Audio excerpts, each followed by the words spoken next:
ഇബ്രാഹിം ഇബ്നു അദ്ഹം റളിയല്ലാഹു തആല അൻഹു ബസറയിലൂടെ ഇങ്ങനെ നടന്നു പോവുകയാണ്. നടക്കുന്ന വഴിയിൽ ഒരു ശബ്ദം ഇബ്രാഹിം ഇബ്നു അദ്ഹം റളിയല്ലാഹു അൻഹുവിൻ്റെ ശ്രദ്ധയിൽ കടന്നു വരികയാണ്. അത് ഏത് ശബ്ദമെന്ന് നിങ്ങൾക്കറിയണ്ടേ?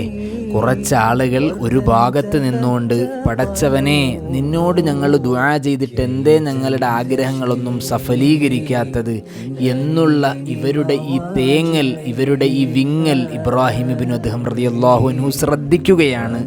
അവിടുന്ന് അവരെ വിളിച്ചുകൊണ്ട് പറയുകയാണ്, നിങ്ങൾക്ക് എത്രയോ ന്യൂനതകളുണ്ടാകും, നിങ്ങൾ പക്ഷേ അത് മനസ്സിലാക്കാതെ മറ്റുള്ളവരുടെ ന്യൂനതകളെ നോക്കി നടക്കുകയല്ലേ.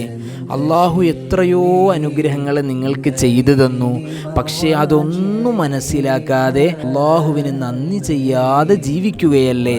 നിങ്ങൾ എത്രയോ മയ്യിത്തുകൾ പള്ളിക്കാട്ടിൽ കൊണ്ട് മറമാടിയവരാ, പക്ഷേ അതിൽ നിന്ന് വല്ല പാഠവും നിങ്ങൾ പഠിച്ചിട്ടുണ്ടോ? ഇതുപോലെ ചില വിഷയങ്ങൾ നമ്മുടെ ജീവിതത്തിലുമില്ലേ?